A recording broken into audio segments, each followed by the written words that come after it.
Hello, hello. It is me and only me today. John will be joining us hopefully shortly. Now that the world's opening up, it's really hard to keep a consistent schedule that doesn't involve all of the usual distractions when the road is calling. But anyway, it's wonderful to be here with you. Thank you so much for joining us each and every week. This is as much about us as it is about you. John and I started this show as a way of understanding the alternative future that's now unfolding in this new world, and also the role that we play in it and how we can learn and unlearn together to create the future that we've always wanted. I'm going to ask our producer, Gregarious Narain, to join us in just a minute as a co-host, and then we'll bring on our first guest. We're going to have a different type of show today. One where we'll have one guest, and then we are going to take next week off because of the holiday, and then we'll be back. So please do be part of the show. Tell us where you're tuning in from. Share with us your questions, your comments, your observations, and most importantly, stay engaged and stay interactive. This is a community show. And with that, G, why don't you come on up and look at you, all colorful. Hello. You got to stay warm. I had to tell you something real quick, though, because I'm excited. I just learned that we'll be out in Colorado the middle of December. Nice. And I was hoping you would be there. We're going to be there for 2 weeks. We will be here. All right. So we get to spend the holidays together in your new state. And then also, I saw the news about the South Park founders taking over Casa Bonita. Yes. Did you see that? I think they're keeping it operational or they're resurrecting it, but they want to leave it intact, apparently. Yes, and they hired I can't remember her name, an executive chef, well-known restaurateur, well-known chef, and I am hoping, fingers crossed, that it's open by the time I come to see you, so that we can go visit Casa Bonita. That will be awesome. We will do it. Awesome. They don't serve champagne there, though, right? They do serve margaritas, and I have had to expand my repertoire to be able to enjoy. It's unfortunately common that many restaurants cannot cater to a champagne drinker like myself. Absolutely true. So I have to expand my horizons. That's also probably why you're a bodybuilder and I'm not. In fact, this shirt is painted. Actually, I am a bodybuilder because I like drinking too much when we hang out. And so I have to have a way to curb my own enthusiasm. That time in Denver last, what was it, a month ago, that was a good time. Yeah, that was horrible. I didn't get to drink anything. Well, that's right. It was a good time for me. Oh, and your wife, actually. And my wife, that's right. She kept getting free refills on her champagne. She's prettier than you, so. That's true. That's true. So, G, before we jump in and bring on our first guest, why don't you tell the audience a little bit about you, just so I can set the stage. We've known each other, I don't even know how many years, but we have been around since the days of Web 2.0. That's the rise of it. Yeah. Hi, everyone, though. Good to be here. I'm usually behind the scenes just helping coordinate, mostly out of love and friendship from my friends, Brian and John. But I'm Greg. I'm a serial entrepreneur. I'm the current co-founder of a company called Zealous, which is a live streaming and a live experience platform. So we help people create live experiences like this with their fans and their community. Well, actually, are we going to make the switch to Zealous? We will be making this. We are almost at feature parity now with StreamYard, so soon enough we should be. Because then every episode becomes a commercial for your company. That's right. Awesome. And he's also a longtime family friend, near and dear. My mom even loves him, and so does my sister. So let's bring up our first guest, and let's jump right in. Maryam, I'll just go ahead and jump right into the introduction. Before, though, I do that, I neglected to actually set the stage for Intersections, and that is a weekly conversational jam session that dives deep into the intersections among technology, innovation, culture, and ideas. And every week, we bring diverse personalities, change agents, innovators, worldviews together in the greater service of understanding and unlearning. John Kao, who is my co-host and also co-founder, is an author. He's a Tony-nominated producer, film and stage. Hopefully, he'll be joining us here in a little while. He's also been, he's been on faculty at MIT Media Lab in Stanford. So he is He is one day I hope to teach and hopefully and also serve on boards. Those are two big aspirational goals of mine, and he's leading the way in that regard. So our first guest is Maryam Ghahremani. She's a serial entrepreneur and the CEO of Bamboozer, and I'll let her introduce herself more specifically, but I was inspired to invite her on the show because of some of the work we're doing at Salesforce and trying to help our customers see a new potential for the future of retail, the future of customer experience and customer engagement, and helping collaborate with the innovators out there in the industry. We are an innovator too, but other innovators to help change the industry and accelerate the digital transformation that I think the pandemic has unlocked for all of us. So, Maryam, welcome. Thank you for the warm welcome, Ryan. I'm super happy to be here with you guys. Well, we're excited that you're here as well. So why don't we just start with a little bit about you, and then also the company, and then we'll jump right in. Of course. So I joined Bamboozer in 2018, and we can jump straight into it. It's a quite funny story of the company, actually. So, talking about pioneers, so Bamboozer actually pioneered, and it was fun to hear Greg also. Live streaming is on everybody's topic today, right? So, they were actually really early. So they pioneered mobile live streaming. Back in 2007, and was one of the first companies in the world to actually do a live stream from a mobile phone. And back then, we didn't have any smartphones. The first live show that was done was on a Nokia phone without a screen. You remember the phones with a lot of buttons but no screen. So they were very early on in something that wasn't actually, how to say, that didn't boom yet, right? It was nothing people was talking about. Live wasn't the thing back in 2007. And I think, fast forwarding what the company has done, and the vision was that really to give the free speech back to the people. And I think, we have done two pivots. Live commerce was the third pivot we did back in 2018. But I think it's quite interesting just going back to 2007, and also talking about live video as a phenomenon. It's really about that you can't fake anything in a live video, right? A pre-recorded video, you can cut things and make things a little bit different from the truth. And I think also looking at how we have adapted live commerce into the space of commerce. It's also about that really transparent and authentic dialogue with the end consumer. So it goes back all the way from when it started, in really bringing that transparent and authentic way of showing anything in a video.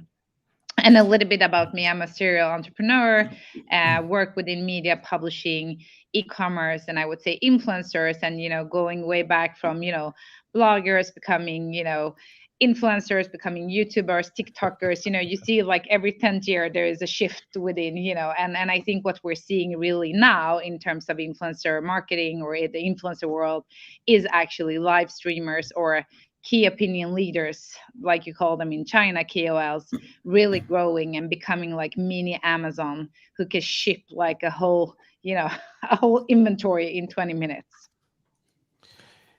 I'm so amazing, and wow, and right time. Talk about just an acceleration. COVID has accelerated a lot of really interesting things, but this is a trend I think that we could all say has been on fire in China for quite a while. In fact, I don't have the stat off the top of my head, but I think last year the live video commerce industry generated, I can't even remember how many billions of dollars it was, but it was $170 billion. Yes, that's all. 100 huge number. It's a huge number. Incredible. And I think if it's one thing that we can learn, think about mobile devices. We're definitely pioneered, and consumers adopted and flocked to mobile in Asian countries before the U.S. and Western countries really started to pick them up. So I guess the same could be true that what we're seeing happening in China is ultimately going to happen. But before we get to your platform and solution, what are some of the trends that we have to pay attention to in China and around the world so that we get our audience's attention straight away? Why does this matter to them right now? So, I always say, we actually call it shop-attainment, because shop-attainment is, entertainment, and entertainment is about, have fun. Have fun is something to watch, right?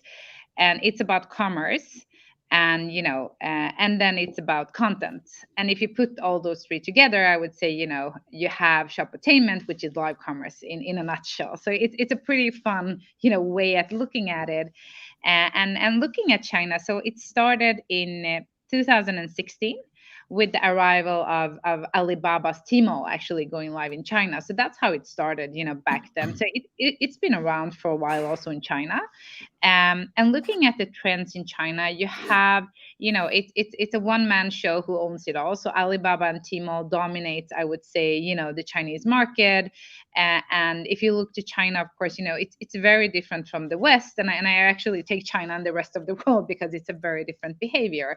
I mean, they live in 5 to 10 apps, everything, like they don't have any credit cards. Like I was in Shanghai before the lockdowns, and it was just crazy. You couldn't pay if you had a credit card or cash because everything is app based, right?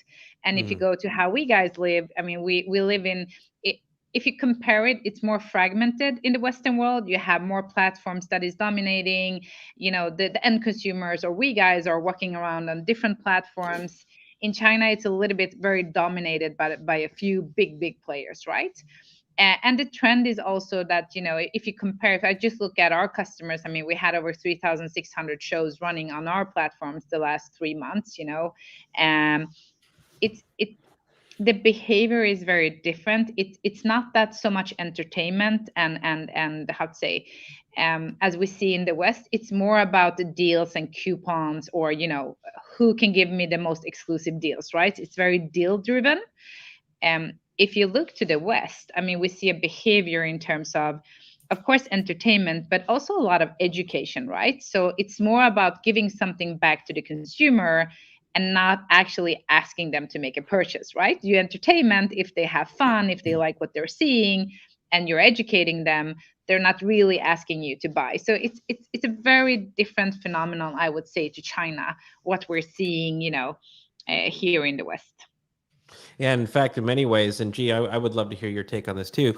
In many ways, our customers in general are starting to learn about their potentiality, whereas you had the influencers, you had, say, digital first customers or more advanced customers who were already exploring these worlds in their own regard. But we also have, on the same token, customers who are just now experimenting with delivery or buy online, pick up in store, and then ultimately that's going to, it's the gateway drug to seeing all of the new opportunities in e-commerce. But this one being such a massive market in China, and also talking about entertainment, that means that I gotta imagine brands have to think differently in terms of e-commerce as experiential commerce, and programming, not just influencer marketing, but also brand-driven content.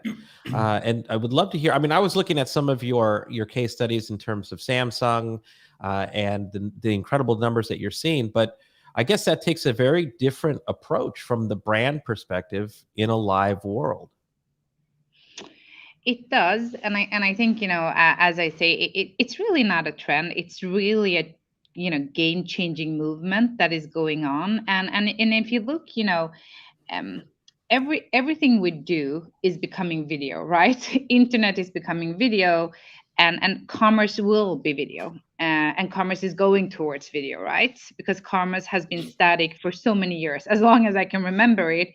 It's a static HTML page, with a text and a buy button, and some pictures. And we will see that commerce will rely on video over a traditional photo-based listing. We're going away from that, so that is already happening. I think what's really interesting, if you look a little bit to the numbers, right? So if you go to like an e-commerce website, an average conversion, if you're really good, you're around 1 to 2%, then you're doing really good. I mean, what we're seeing on our platform only is that the average conversion is around 10%. So it's 400 times higher. Wow. When you land in a live video. And I think what happened, and what we see, like the cool things we're seeing, is that you actually open up to the end consumer. I mean, most marketing that is done today is a monologue, right? Hi, I'm the brand. I have this campaign. It's really good for you, whatever, and you expect the consumer to buy into it, right? What happens with live video or live commerce is that you actually open up a channel with your end consumers where you go from a monologue to a dialogue, which is inviting them in and actually helping them. So a little bit on what you said, like the experimental part of commerce is actually that two-way dialogue, right?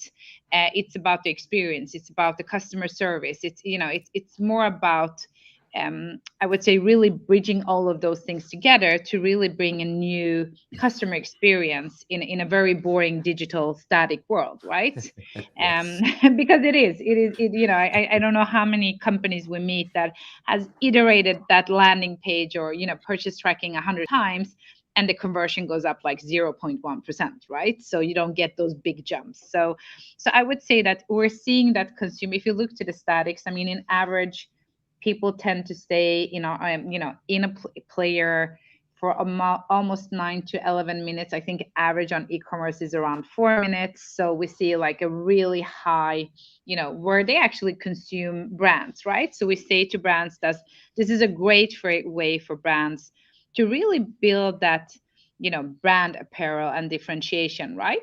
Mhm. We see them engage. I mean, 26% of everybody that's in a live show is engaging, commenting and sending hearts.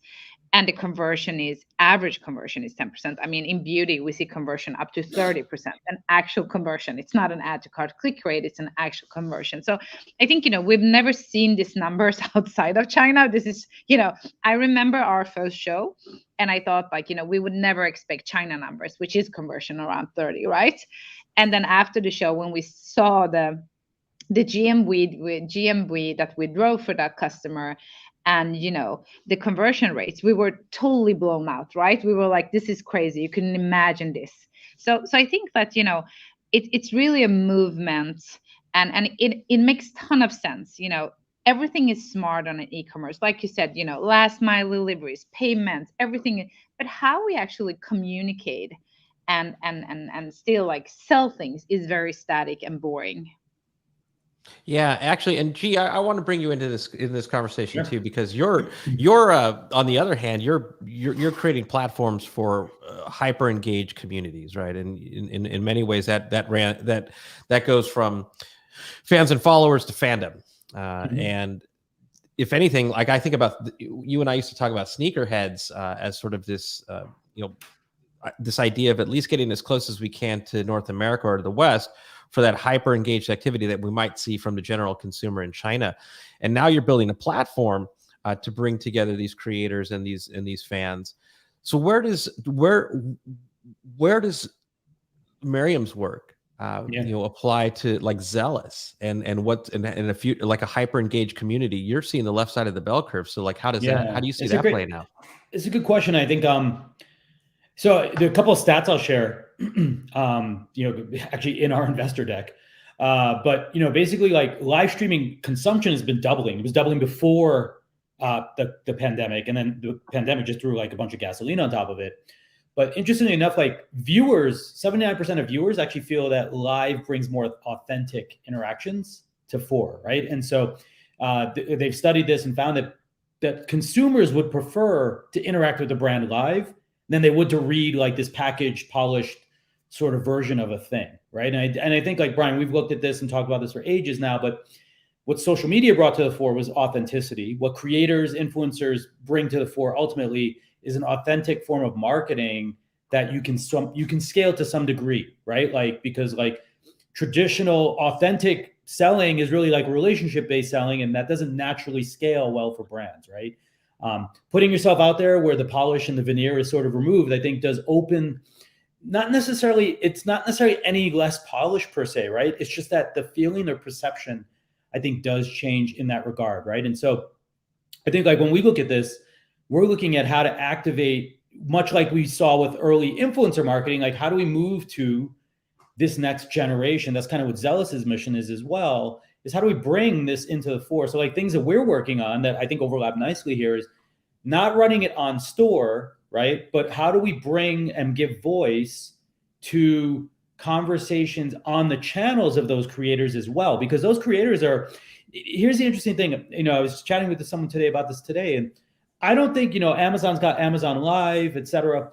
It's overt selling, but it is not the kind of selling that most creators are comfortable with. Most of them can't even sell themselves. They're like uncomfortable pitching and selling themselves. Now they casually recommend things, and the best kind of creator seller is someone who's selling the thing they already use, that they already love, right? It's natural passion, it's scalable, it's infectious, right?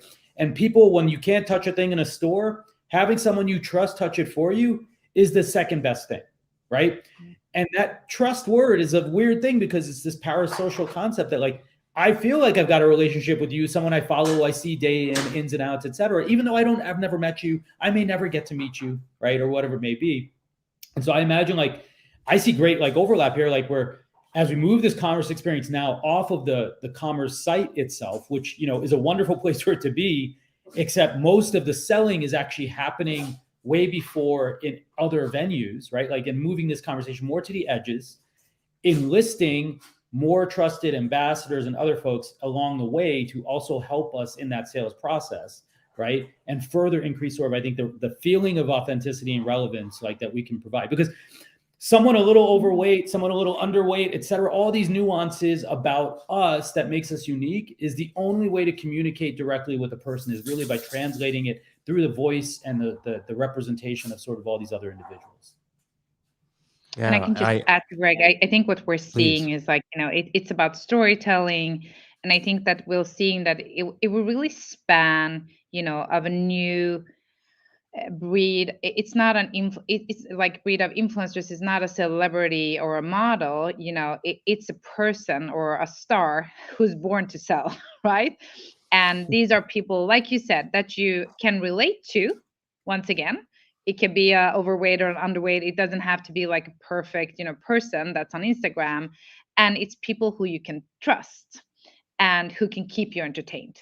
So it's a very different scale than being great on a picture and having a big fan base. So that's why we're seeing like a new, and we're dying to see, the Veas and the Austin Lees of China growing up and becoming, KOLs or live streamers in the West, because we actually don't see anyone of that, caliber today outside of China. And those two that I mentioned, they are, the top two live streamers or key opinion leaders in China. And, I think one of them, she moved, I think it was Austin Lee. He's called the Lip Sync King. He's a beauty blogger, and he got the name of Lip Sync King in a live show where he tried on 136 different lipsticks in 30 minutes. So that's where his name come from. So he's known as the Lipstick King. And he sold for, I think his record is around $145 million in a half an hour show. So, I just say, Amazon is like, far away in terms of, conversion and what you can sell in 30 minutes. Yeah. Brian, check this. This was a tweet that I had bookmarked. 2 Chinese streamers sold 18 billion RMB, about $3 billion worth of goods in a half-day live stream. This was on October 20th, which, and they compare it. Twitter's annual revenue is 3.7 billion, right? Yeah, absolutely. And Maryam, I know that we're running out of time, and so I want to. That's incredible. And let's just go there, and then G, you and I can close out. We saw in China that you have key opinion leaders, and we see obviously they can move incredible numbers. We also saw, though, that in China that everyday retail clerks started to live stream in their shops when people couldn't come into their stores. We see Peloton. We see this idea of everyday trainers becoming celebrities, of which are promoting health and well-being and selling bikes, of course, but also selling a new lifestyle. So I see like this new breed of live streamer who can not just be that beautiful person on Instagram or TikTok, but also someone who can connect the dots for a lifestyle. So in closing, I'd love to hear your thoughts of what retailers and CPG brands and just brands in general need to think differently about moving forward in this new world. I think, it's still super early outside of China and in the West. We always say that like last year was year zero, this year is year one, right? So we're a couple of years behind. And I would say looking at our customers and like the early movers, it was actually the enterprise companies. And you would be shocked because they're always the last one on trends. And, but I think because of COVID, they had to look for innovation, right? They had to look for new channels, and because like you say, everything was shut down, they had to find other type of channels. I think that, instead of moving with the SMEs, we actually started with like the big Fortune 500 companies in the world and help them go live. And I think also what we see is that I would say a thing that's super important is, and what we see how they use it is phygital, right? It's how they Mm, combine boring dead retail that is super boring, like brick and mortar, with a more experimental retail, and how they use like live commerce as in the heart of these two different channels, right? So I can just give you a few examples. So we see combining. So last year this time you would have a live show at Saks Fifth Avenue, right? You would have a show. There would be nobody there. It would be empty, right? This year we're seeing them having live shows, and they would actually invite audience to the store, right? So it's sitting 50, 100 people watching a live stream, and then you have a lot of people tuning in digitally. How you actually blend that digital experience is like super interesting. That's what we're seeing a lot of customers. And I think in the West we're actually using the stores in a more interesting way than they do in China. So really building the store to we're seeing clients who are building their stores into showrooms, into production places, like how could we stream. So it's quite interesting to see how stores are moving from a counter and a salesperson to becoming something very different, right? Um and, and I think also the most interesting trend, and I think what's really important for everyone that has a brand or a marketplace, is that content first strategy will enable you to sell better and more. So I think what we're seeing is that content is, if you look to media, content is king and has always been, right? Commerce has been more inventory, but with higher competition, longer purchase funnels, um, lack of experiential service, we actually see and believe that content first strategy, the customers that are adapting that and really have also an understanding for the end consumer, like what does our consumers want us to stream about, right? It needs to be entertaining, it needs to be fun.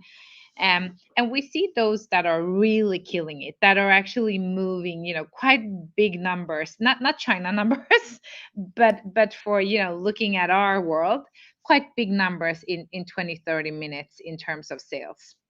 yeah, ultimately, I think the thing that obviously I'm sharing, we want people to work with you. We want people to unlock this new opportunity for engagement. Same is true, G, for you on your platform.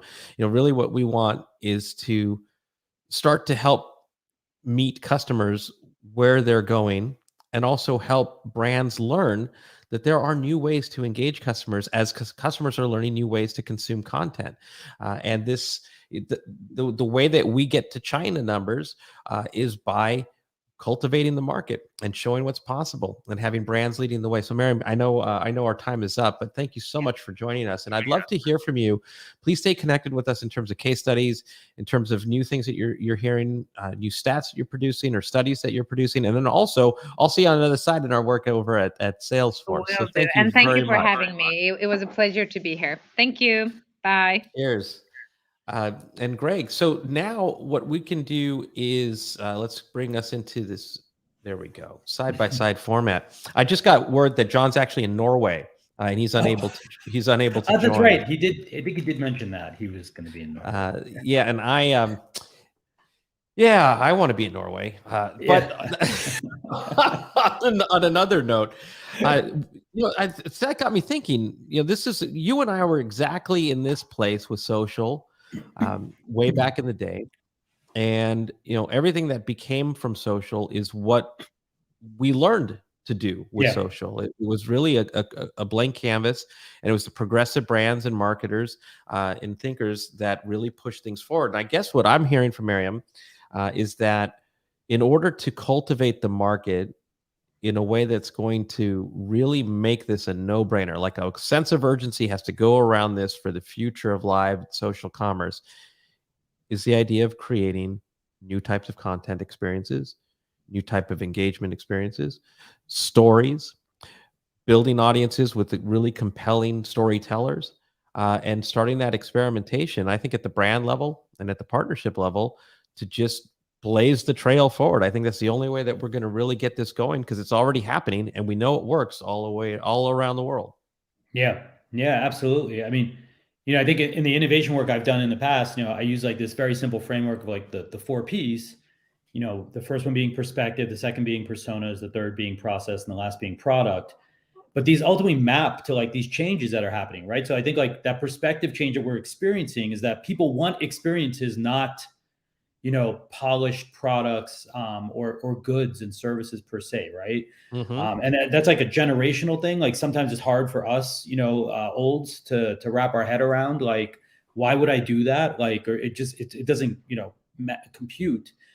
To that end, though, not everyone shares those perspectives. So you get this next generation of consumer that I think like the only way to sell to them is this way. Right, like it's not even an option anymore, right? Like they will only purchase the things made and produced sort of from this point of view that deliver an experience as part of the process or the product itself, not just like a swipe and they're done, right? Yeah, exactly. So that's what, in fact, you nailed it, right? We have to think experientially and not transactionally, because people aren't going to do the search, buy, leave. I mean, I'm sure they will continue to do that, but in our own research, we found that 84% of customers said that they value an experience as much as the product and service.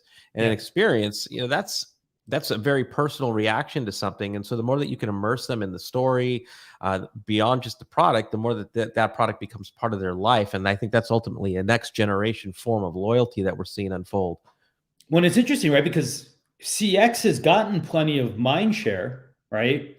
But it usually doesn't, it's the C part, it's the customer part, but it's not the prospect part, right? Like, right. And so like if you were to you continue to extend that line, your marketing becomes part of it's the first interaction, it's the first experience of that brand. It's just much like omnichannel efforts have been in the past. Like your retail stores try to usually maintain a brand, but do they maintain an experience, right? Like, and there's an elevation that has to happen here for many, many, many companies, right? Like to not look perfect, but to sort of be something memorable that you like leave with a sentiment from, right? And I think this is a very different skill that most companies haven't mastered yet, right?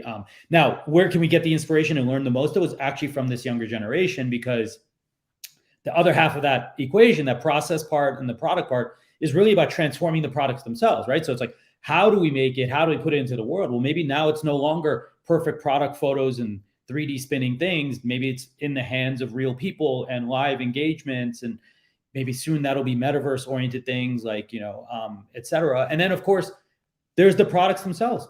Maybe I don't even need a physical good. Nike's going to be selling crypto kicks, right? And as NFTs, right? Like to exist in your online world. And you're like, great, I don't ever want to have like the environmental impact of like producing a pair of shoes, but I'm happy to have a digital one that I wear, right? Like in the virtual worlds where I spend 50 to 75% of my time anyway. Yeah. And we're seeing Ralph Lauren making moves in terms of lines of clothing. I'm sure I've been having some really interesting conversations about physical goods and NFTs attached to them too, and especially for those more coveted luxury products, and like a Birkin bag. Imagine having a physical and digital entity that coexists in a blockchain that sort of tracks your ability to find your most passionate, ardent users, but also track the path of that bag in the future, online and physically. Super interesting. So I think, one way to close would be for you to inspire those brands and those marketers. What do they need to think differently about live video that they don't think about today to drive the future of live commerce? Yeah, I think that's it's a very similar thing to when we did UGC. And I think ultimately the lesson for brands is they need to let go, right? I think it's the notion of holding up the perfected version of ourselves that is actually the most damaging thing to a brand in the long term, right? And actually into people. Look at, in terms of Snapchat, TikTok, Instagram. For sure, right? Yeah, look, it's destroyed, like how people feel about themselves already from a social point of view. And I think like if the more the brands, and we look at like the activism and the other things that are happening at the corporate side as well, these are cracks in some ways, right? Because they're allowing us to show ourselves, right? And so I think like, much like we advise every creator, don't wait to start. You can start like, this is a wonderful device. If you have a wonderful product, you shouldn't have a hard time talking about it. If you've got a horrible product, then you should go fix that first. The live stuff's not going to fix it for you, right? Make something that people love first, right? Then you can worry about selling the virtues of it. But I think it's the same game here, right? Like high production quality will win out over poor production quality, but quality or authentic production quality will still beat polished production quality, right? So we sort of have this like dovetailing going on right now. And I feel like you need to elevate yourself out of it, be okay, mess up, then learn how to make it better, improve the quality, be more reactive, learn to be responsive. And these are skill sets that, fundamentally just require like either enlisting more of your customers to be helpers in this process, right? Or participants in the process. And then of course, I think adjusting your organization around like the idea that perfection is not imperfection is not a flaw. They're just sort of the true self, view. Yeah, I love it. We should get a transcription of what you just said, because that could be the preface for the manual for the future of all of this. And think like a storyteller, and the best storytellers understand their audience and what moves them and what engages them, not the brand style guide being the dictator or the arbiter of that story. So with that, G, what a pleasure to spend a surprise time with you, and I'll see you in December. Looking really forward to a Casa Bonita exchange. Awesome. Right, and thank you to Maryam, and I'll see you soon. All right, bye everyone. Bye everyone.